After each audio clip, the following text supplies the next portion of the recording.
C'est peut-être la box la plus chère à date de sortie de l'histoire du TCG, hein, cette fameuse collection rareté du 25e anniversaire. C'est vrai que quand on a vu les prix, on a été plutôt surpris, mais il faut se dire quand même que Konami s'est fait un petit peu plaisir avec cette collection du 25e anniversaire de Yu-Gi-Oh! Il faut savoir qu'effectivement, pourquoi cette box est plus chère que d'habitude, que de la rareté brillante dans cette display, de nouvelles raretés qui sont exclusives, même si c'est bien sûr un petit peu pompé des raretés japonaises. Mais donc, du coup, je tiens à remercier encore une fois mon partenaire playin.com, car effectivement là c'est un effort supplémentaire avec une box qui coûte bien 150 balles en précommande, hein, vous imaginez un peu. Donc n'hésitez pas à aller voir leur site playin.com. Vous avez donc du Yu-Gi-Oh!, du Magic, du Pokémon, du One Piece. Maintenant vous connaissez la chanson, il m'accompagne lors de toutes mes ouvertures et je suis très heureux de bosser avec eux. Vous avez le code Jantony 2023 avec bien un peu plus de points de fidélité lors de votre commande, donc n'hésitez pas. Donc vous allez voir, cette box, comme son nom l'indique, c'est effectivement plus une box pour les collectionneurs. Alors nous n'avons pas de nouvelles cartes, donc pas de présentation d'archétypes dans cette vidéo. Vous avez donc 79 cartes qui existent déjà, mais qui sont des cartes légendaires du format compétitif comme du Nibiru, du H-Blossom, etc. Lava Golem. Le plus grand intérêt, c'est du jeu, un jeu de casino finalement, puisque là nous allons avoir chacune des cartes en 7 raretés différentes, de la super, de l'ultra, de la secrète quart de siècle, de la platinium secrète rare. Nous avons aussi des collectors rares, c'est vraiment une toute nouvelle rareté, elle existe au Japon mais nous on ne la paie pas encore, et aussi des ultimates rares de style prismatique. Alors bon, ça c'est du langage évidemment, on aime bien. Et vous allez voir, en fait ça a un fonctionnement un petit peu particulier, vous allez comprendre pourquoi j'assimile ça plutôt à du jeu, à vraiment du jeu et non pas juste en plus de la collection. Quand je vais commencer avec les deux premières cartes, donc là vous voyez Alpha, le maître des bêtes, vous le voyez, c'est une super. Ça, il n'y a pas de problème, la première carte, ça sera toujours une super. La deuxième carte, ça sera toujours une super. Ange de l'espièglerie Fantoruse. Et après, on va commencer à jouer. La prochaine, c'est une secrète, mais il y a une chance sur 4 que ce soit une platinium secrète rare ou une secrète quart de siècle. Donc là par exemple on ouvre, eh bien on est sur une secrète, voilà, on est sur une secrète classique, sur Nalish le Seigneur d'Or. L'intérêt aussi c'est que vous le verrez, là c'est l'artwork de base, mais nous avons aussi les artworks alternatifs de Surnalish et de la lien Licorne, Chevalier du Cauchemar, et j'espère les avoir, surtout celle de la Licorne, elle est très très belle. Ensuite ça sera ultra rare. Et donc en fait ultra rare, vous avez une chance sur 6 que ça soit une collector rare, donc de style prismatique, ils appellent ça comme ça, ou alors une ultimate rare. Après, qu'est-ce qu'on va avoir? La première, c'est une ultra basique, le schisme marionnette de l'ombre. Alors ne vous inquiétez pas, quand il y aura une nouvelle rareté, ça se verra à la caméra, il n'y a pas de problème là-dessus. Donc là, une chance sur 6 ratée. En plus, le schisme, plutôt bonne carte. Et ensuite, eh bien, encore un Surnalish, mais cette fois-ci en UR classique. Voilà, donc double Surnalish, comme vous l'avez vu, on les aura en chacune des raretés. Donc en fait, l'intérêt, c'est d'essayer d'avoir des cartes qui sont effectivement très recherchées. Là, je crois que la carte qui cote le plus, c'est H-Blossom en Quarter Century. Mais évidemment, tu peux l'avoir en super, en ultra, en secret, machin, en collector. Donc vous voyez, en fait, c'est vraiment du jeu, en fait, hein, littéralement. C'est pour ça que je vous dis, c'est du casino, c'est pour les collectionneurs qui ont vraiment envie de dépenser énormément d'argent, finalement, dans la box. Héros de la lumière, donc les deux premières, à chaque fois, c'est de la super. Hein. Héros de la lumière, c'est de la super. Barrière de glace, c'est de la super. Et après, la secrète, attention, eh bien c'est une secrète basique. Dragon métal flamboyant, pourquoi pas en secret. La petite baronne de fleurs, mais qui est... En vrai, moi j'aime bien en fait parce que je les ai pas ces cartes là. Mais par exemple, moi il y a plein de staples que j'ai pas parce que j'avais ouvert évidemment le Dude. Par exemple, H-Blossom, je ne l'ai qu'en x2. Voilà, parce que quand t'es pas joueur compétitif, c'est vrai que c'est des cartes que t'achètes pas forcément et du coup faut passer par ces fameuses extensions un peu fan service, on va dire. Donc moi effectivement il y a plein de staples que j'ai pas, donc là je vais pouvoir garnir un peu mon classeur à staple. Et derrière pour l'instant c'est de l'ultra basique, un border inspecteur. Oh, c'est pas forcément le type de carte qu'on adore, mais bon, on a vraiment des cartes ici présentes que vous pouvez mettre dans vos extras, dans vos decks sans aucun souci. Barrière dimensionnelle par exemple, attendez parce qu'elle est juste là, hop hop hop. Vu que moi j'ai eu mes deux Arias, bon voilà, je peux poser directement barrière dimensionnelle avec Arias, bien sûr, voilà. Dogmatica Ecclesia, la vertueuse, ça me rappelle des très bons souvenirs parce que j'avais quand même pas mal joué le deck Sword Soul sur Master Duel évidemment, parce que moi en TCG je n'ai pas ce qu'il faut pour me faire les decks.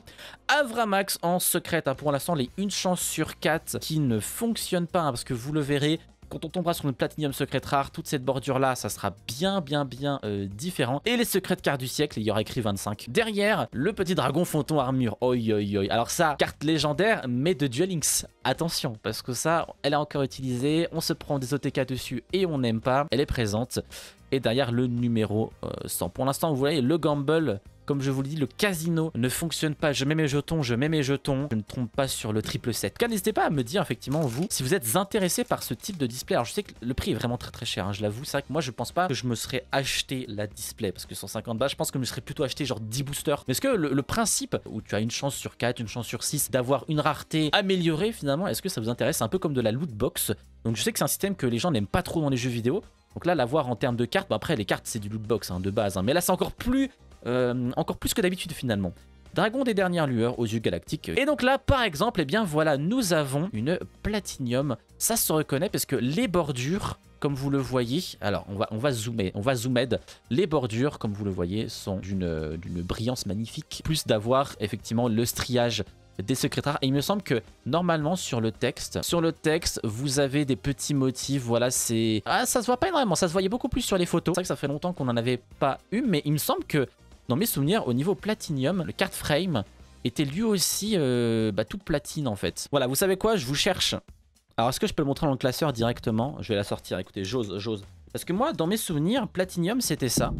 Dans mes souvenirs, c'était effectivement cette bordure un peu plus argentée, avec effectivement le striage. Finalement, je préfère un peu cette rareté là. Finalement, on le spoil, c'est pas grave, hein. Écoutez, ce sont des choses qui arrivent, bien sûr. L'ultra codeur bavard, et derrière, vous l'avez vu, eh bien, nous avons l'ultimate rare. Ah mais non, mais attends, c'est la collector, je suis trop bête. J'avais pas vu le shatter. Et oui, je me suis fait brain parce que je regarde que mon retour. Et moi, je ne regarde pas la carte en vrai, je regarde mon retour vidéo. Il y avait effectivement un peu de couleur au milieu, il y avait du relief. Et quand il y a du relief, eh bien, ce n'est pas l'ultimate, hein, c'est la collector. Et surtout, en fait, ce qui permet de retenir au-dessus, là, il y a les petits motifs au niveau de la bordure de la carte. Et vous avez, voilà, c'est compliqué à voir avec la lumière, mais vous le voyez, il y a des petits motifs à l'intérieur de la carte. Très belle collector de Nibiru. On est en rodage, c'est des nouvelles raretés que nous ne connaissons pas. Donc moi, je les avais vues qu'en photo, effectivement. Eh bien, en vrai, elle est très belle, la rareté. En vrai, elle est beaucoup plus belle. Bon, c'est normal qu'elle soit plus belle qu'en photo.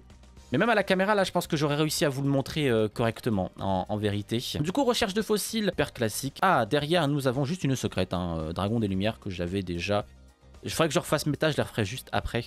Ah bah ça, effectivement, la tempête de plumes de Damarpi, hein, carte, l'une des cartes préférées de Zulu, finalement. Carte exceptionnelle qui est donc en ultra rare. Et derrière, nous avons le dragon attaquant. Et lui, je l'avais déjà en ultra, lui, le dragon attaquant. Donc j'aurais préféré l'avoir dans un autre style de rareté. Ok, ça y est, j'ai fait un peu de rangement sur le côté, comme ça c'est un peu moins le bordel, parce que moi je sais que les ouvertures, je suis peut-être le mec le plus bordélique de tout le YouTube game. Jacalope, qu'il ne faut surtout pas fourche-langue lorsque vous prononcez le nom, autrement ça peut être une catastrophe. Le petit dispositif, ça fait partie effectivement des pièges staple qu'on peut aimer avoir. Et derrière, renfort de l'armée, secret rare. Et attention, maintenant c'est le une chance sur 6. Avec la fusion magicalisée en ultra, mais il n'y a pas quintette. Il y a une fusion magicalisée, mais il n'y a pas quintette. Moi j'aime bien, hein, fusion magicalisée, quintette, tout détruire. Ça c'est ce qu'on aime. C'est ce qu'on aime bien sûr. Appelé par la tombe. Voilà, appelé par la tombe en version... Ah mais attendez, non, c'est juste la lueur classique. Hein. Ce qui va être marrant finalement, c'est que je pense que les gens là maintenant en compétition, ils vont pimper encore plus leur deck. Parce que je suis sûr, il y a des mecs qui vont prendre 4, 5 displays pour essayer d'avoir les versions Quarter Century ou alors Collectors ou alors Ultimate de chacune des staples, genre par exemple appelé par la tombe, pour avoir les decks en version le plus pimpé possible. Je pense que Konami justement ils visent ces personnes-là, hein. Ils les visent parce qu'ils savent que ça va prendre là de la display pour avoir tout en version maximum, parce que je sais qu'il y a des gens qui essayent de voir toutes les prismatiques, d'avoir bien toutes les ultimates de l'époque, toutes les ghosts, pour essayer d'avoir des decks en version, mais... Enfin, c'est même plus des decks à 1000 balles, tu vois, c'est des decks à 10 000 balles presque, hein, littéralement. Le numéro 100 dragon numéro 1, on veut surtout pas en entendre parler. La baronne de fleurs, mais cette fois-ci en SR classique, sans problème. Bah tiens, après le numéro 100, eh bien nous avons dans le même booster la version secret basique. Et ensuite nous avons l'ultra ancien dragon féerique. Vous voyez, tu vois, c'est une chance sur 6, mais finalement je trouve que je pensais que ça allait un peu plus tomber. Peut-être qu'on va se rattraper sur la fin de la box. Et derrière, Cherubini, également en ultra classique. Je sais pas jusqu'où ils sont allés en fait au niveau de cartes légendaires. Sans doute qu'ils ont pris sur une dizaine d'années dans les cartes que je vois. Hein. À forces égales, à forces égales, vous n'avez pas envie de voir cet artwork. Et je peux éventuellement vous comprendre. Je comprends votre frustration et votre déception. Ah, nous avons donc eh bien, une Quarter Century avec donc danger Jackalope. Mais par contre, je pensais qu'il se voyait plus. Hein. Le 25, regardez. Eh bien, vous le voyez pas. Voilà, c'est parce qu'en fait, il est incrusté. Mais je pense. Bon, après, il est sur le texte, donc tu vas me dire, c'est normal. Mais pour avoir eu des cartes speed duel, le filigrane speed duel, il se voyait quand même beaucoup plus. Mais tu vas me dire, au moins, ça permet de voir le texte comme il faut. Donc, je crois que les Quarter Century, c'est quand même la rareté qui est le plus recherchée par les gens. En tout cas, c'est mon impression quand je vois un peu les cotations. Licorne Chevalier du Cauchemar, mais ce n'est pas l'artwork alternatif, c'est l'artwork de base. Et moi, je veux vraiment l'alternatif. Et derrière, nous avons Selene qui est en collector, du coup. Collector rare pour Selene, vous le voyez. Alors, c'est beaucoup plus subtil sur elle, hein, honnêtement. Mais en fait, on le reconnaît vraiment avec ses effets... Ah, merde. Sur... Ah, il y a des petits points. Eh, les petits points, je les avais pas vus la dernière fois. Ces effets voilà, sur la carte. Voilà, c'est ça que je voulais vous montrer sur la bordure de carte. Les petits effets comme du Shatterfoil en fait, hein, finalement, à l'époque. Parce que là, sur elle, elle a pas beaucoup de texturage. Elle en a un petit peu, mais c'est pas non plus énormissime. Ça se voit un petit peu moins par rapport au Nibiru. Pour l'instant, pas d'ultimate. Hein. J'aimerais bien justement en avoir une entre les mains. Et tu vois, finalement, je pensais que ça me prendrait très peu de temps à faire cette ouverture. Puisque finalement, bon, bah, vous voyez, c'est que des cartes qui sont extrêmement connues. Il n'y a pas besoin d'épiloguer. Tu vois, quand tu vois Héros Masqué et Loi des Ténèbres, est-ce que tu as vraiment besoin d'épiloguer dessus? Bon, c'était mon premier deck, Héros Masqué, l'un des premiers decks que j'ai joué. Justement. Bon, par contre, c'est fou à quel point tu te fais spoiler derrière. Genre, même si tu essayes de bien aligner les cartes, tu te fais toujours spoiler de ce qu'il y a tout au fond. Oh, regardez bien la différence. Vous allez tout de suite la voir. Là, vous voyez sur la bordure, voilà. C'est là où vous voyez la différence entre la collector et l'ultimate. Évidemment, le texte est en doré, hein, bien sûr. Mais l'ultimate rare, eh bien, en fait, c'est vraiment juste arc-en-ciel. C'est une carte qui est arc-en-ciel. Donc, à la caméra, bah forcément, c'est rigolo à la caméra. Voilà, vous pouvez la bouger dans tous les sens, ça fait des arcs-en-ciel. Donc là, parfait. Donc là, j'ai eu les 4 raretés, comme je vous l'ai dit. Je pense que c'est un peu obligatoire d'avoir les cartes raretés. Et en fait, par exemple, derrière, eh bien, c'est la même chose. Hein. Derrière, hop, on a eu aussi le petit renfort de l'armée en ultimate qui brille de 5000 feux et non pas de 1000 feux. Là, pour le coup, je pense qu'on peut être d'accord. Et moi, j'adore cette rareté-là. Elle est très, très, très belle. Ah, je sais pas quelle rareté vous préférez, justement. Maintenant qu'on a vu les 4 raretés, quelle rareté vous préférez? Moi, je pense quand même rester sur l'ultimate. Je sais que c'est classique, tu vois. Il n'y a pas non plus de fioriture, je suis d'accord. Et qu'on peut être plutôt fan du texturage que l'on a, par exemple, sur la collector. Je sais pas comment on appelle ça, les petits traits de lumière qui volent dans tous les sens, là. Et puis l'esprit un peu Shatterfoil sur la bordure. Moi, je pense quand même que je préfère l'ultimate, hein, pour être tout à fait honnête. Orage foudroyant en super. Est-ce que je vais un peu plus vite? Je ne sais pas. Je ne sais pas. Le petit raisonnement en secret, que ça, j'avais déjà. C'est pas le type de carte que je recherche. Dragon de métal en UR. Et ensuite, le limiteur d'invocation. On veut pas voir ça. Par contre, il y a des cartes comme barrière de glace. Pour moi, c'est pas des cartes légendaires, hein, clairement. L'archétype en lui-même. Pourquoi pas, mais c'est vrai que la carte piège barrière de glace, je ne sais pas. Préparation des rites, c'est un peu plus, on va dire, voluptueux, si je puis me permettre. Faris avec un petit défaut sur le F qui est un tout petit peu effacé, c'est un petit peu dommage. Un platinium secret rare, puisque la bordure... Mais c'est vrai que c'est pas... À la caméra, ça se voit pas trop. Qu'à la caméra, c'est vraiment très très très léger. C'est pour ça que j'aime pas. Le platinium secret rare, je trouve, c'est flop. Flopesque la platinium secret rare, honnêtement. Je préfère largement celle que je vous ai montrée un petit peu avant. Pour être honnête. Alors que voilà, alors que l'ultimate rare, c'est des fanas plutôt pour faire un big Zeus. Ça effectivement, c'est une rareté que j'adore. Ça, je vais être honnête avec vous, c'est celle que je préfère. Robot rapide qui traumatise beaucoup de gens sur Master Duel. Hein. Les premiers, rappelez-vous, le premier festival synchro, robot rapide, into je réinvoque toutes mes merdes, into bah tu perds la game, c'était vraiment quelque chose. Hein. C'était un sacré spectacle à voir. Hein. Avramax en super, la petite beauté fantôme qui fait partie des staples, effectivement. La petite fusion magicalisée en secret. Le pot de l'extra en ultra. Et derrière, oh, le dragon des abysses. Vas-y que je vais prendre mon Chaos Max, ma petite forme du chaos. Et vas-y que je TOTK, mon pote. Je pense pas qu'à l'époque, c'était vraiment la carte la plus jouée. Après, je sais pas, parce que Blue Eyes a quand même gagné un championnat du monde, mais je connais pas la decklist à l'époque. Oh, ça y est. Yes, très très bien. Même si c'est que en super, moi je voulais l'artwork alternatif de la licorne. Donc je suis d'accord, c'est qu'en super, donc c'est naze. Je voulais avoir cet artwork alternatif, je trouve ça beaucoup plus stylé. C'est vraiment, au niveau du lore, c'est juste génial. Le petit migrateur, on n'a pas forcément envie de le voir. Animal féerique, Luna. Alors c'est vrai qu'ils ont mis Luna, ils ont pas mis Snow. Ecclesia du coup cette fois-ci en UR que j'avais eu en super. Et appelé par la tombe que j'avais déjà eu. Finalement la rareté que j'ai le moins, c'est le Quarter Century. Parce que finalement, Ultimate, je les ai appelés, elles sont arrivées Quarter Century x1, alors que c'est la rareté la plus recherchée. Est-ce que je serais pas en train de me faire avoir? Bien sûr que oui. Ah, spoiled. Compliqué de pas se faire spoiled. Hein. Elle brille tellement que c'est quand même un peu compliqué de pas se faire spoil. Et derrière, waouh, Small World, et oui, Small World, cette fois-ci en Ultimate, bien sûr. Et du coup, maintenant que je les ai appelés, tu vois, je les ai, les Ultimate. Ouais, elles ont un petit grain au niveau texturage qui se voit, ouais, à l'œil nu, ouais. Maintenant que je regarde à l'œil nu, ça se voit. Parce que moi, je regarde que la caméra, mais à l'œil nu, ouais, ça se voit bien à l'œil nu quand même. Hein. Attendez, de toute façon, vous arrivez à le voir, hein, évidemment. Plutôt beau, hein. Pourtant, c'est pas la rareté, je pense qu'il y a à côté le plus. Bon, allez, par contre, il nous reste une mission.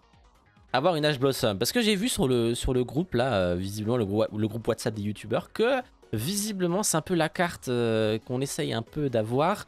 Ash Blossom, même si bon, je pense que la majorité des gens l'ont en x3 maintenant, elle est recherchée en certaines raretés et qu'elle tombe pas si souvent que ça. J'ai l'impression, alors est-ce qu'il y aurait des short prints dans cette extension? Je ne sais pas, en tout cas, eh bien c'est une Selene également, comme vous pouvez le constater, à nouveau en Ultimate. Ouais, je les ai appelées, elles arrivent, hein. Je les ai appelées, elles arrivent, écoutez, c'est comme ça, vous le saurez maintenant. Il vous suffit de crier au loup pour que le loup arrive.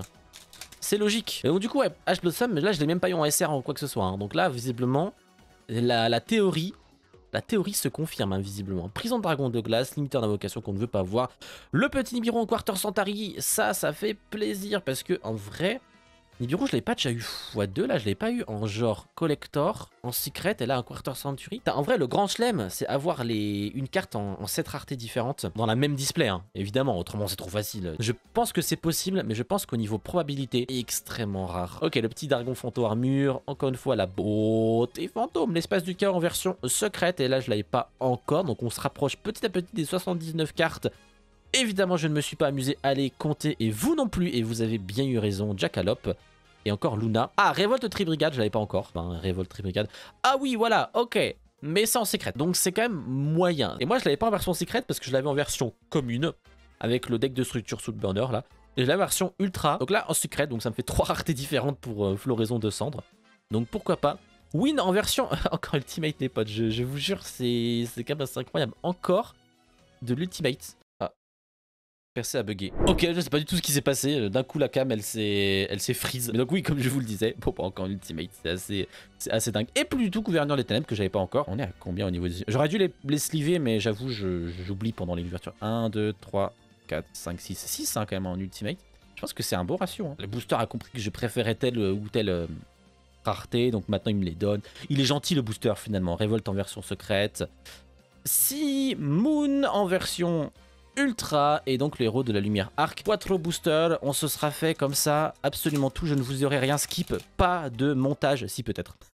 Peut-être parce que ça dure une demi-heure. Plus du tout Gouverneur des Ténèbres mais en version naze. Nibiru, le triplé de Nibiru. En vrai, bon, on est très loin, on est très loin. En fait, j'ai été vraiment un américain. On est quand même extrêmement loin de pouvoir faire le grand chelem, c'est impossible pour le coup. Mais bon, Selene en version quart de siècle, vous le voyez bien. Et ouais, vous le voyez très petitement, mais vous le voyez quand même. Ah, triple tactique. Alors, triple tactique, je me demandais quand c'est que j'allais l'avoir, parce qu'effectivement, elle, je crois, jamais eu. Vraiment, je pense que dans mes classeurs, je ne l'ai pas. Après, c'est vrai que moi, vu que je ne fais pas de compétition, toutes ces staples-là, théoriquement, elles sont juste dans des classeurs. Tu sais jamais, en fait. Des fois, tu peux te mettre à faire un peu de duel contre des potes ou quoi, ou pour un tournoi, ou tu peux te chauffer, tu vois. Et donc là, à ce moment-là, les avoir... C'est plutôt cool, ça évite de te faire défoncer allègrement parce que c'est vrai que si tu fais que 3-4 duels, tu vas pas t'acheter des staples juste pour ça. Donc si tu les as déjà, ouais, c'est plutôt cool. Petite tempête en version secrète, la recherche de fossiles et derrière le petit Jackalope. Cette fois-ci, c'est en version et collector. Voilà, petite collector cette fois-ci avec ses petites bordures et surtout le nom argenté. Justement, Jackalope, en fait, moi aussi j'ai en x3 comme Nibiru en fait. Finalement. Donc non, mais Nibiru n'était pas la carte la plus avancée au niveau du grand chelem. Je veux dire, finalement, il y avait plein de cartes qui pouvaient remplir ce constat-là. C'est le tout dernier booster de cette collection rareté du 25e anniversaire qui est franchement très sympa à ouvrir. Ça, c'est vraiment un jeu, tu vois. C'est vrai que j'ai pas beaucoup parlé des cartes et tout. En fait, on est vraiment dans le jeu. On est pris dans le jeu de se dire, est-ce que cette fois-ci, je vais avoir un ultimate, la quarter, machin. T'es vraiment pris dedans et au final tu t'en fous des cartes que enfin tu t'en fous pas des cartes que t'as, mais tu vois t'es plus attiré par la rareté plutôt que la carte, parce que généralement c'est vrai que quand t'es un joueur compète, ces cartes là tu les as déjà en fait, hein. Livre de magie du jugement que je n'avais pas encore effectivement, le petit golem de lave en super, l'ancien dragon féerique en secrète, et derrière on a encore les 1 chance sur 6 qui ne marche pas pour le dragon attaquant, qui sera malheureusement encore en UR à lui. Mais lui, du coup, maintenant, je l'ai genre 3 ou 4 fois en UR. C'est un peu dommage, j'aurais bien aimé l'avoir en une autre rareté. Et la toute dernière carte qui sera... Oh, on termine avec Guide des Enfers, mais c'est trop bien. Guide des Enfers pour terminer cette ouverture, bien sûr. Guide San clôture magnifiquement cette ouverture, mais Guide San, pas en ultimate. Ce qui est dommage. Donc voilà, donc ma rareté préférée, les ultimates, Hens, Tyranfort, Cdefana, Small World, Selene et Win. Je suis d'accord avec vous, j'ai pas eu les meilleurs au niveau des ultimates rares. Moi, j'avais pas touché l'artwork des collectors. Oh, toucher, c'est trop bizarre. Ça grippe un peu. Ah ouais, d'accord. Un concept sympathique. C'est peut-être un peu trop cher quand même pour ce que c'est. Mais moi, j'avais quand même envie de vous l'ouvrir parce que je pense que ça restera un produit un peu légendaire. En tout cas, je remercie encore une fois Playin de me permettre de faire ces ouvertures. N'hésitez pas avec le code Jeantony 2023 et allez sur leur site. En tout cas, n'hésitez pas à vous abonner à cette chaîne, ça me fait extrêmement plaisir. Salut à tous, à la prochaine. Ciao.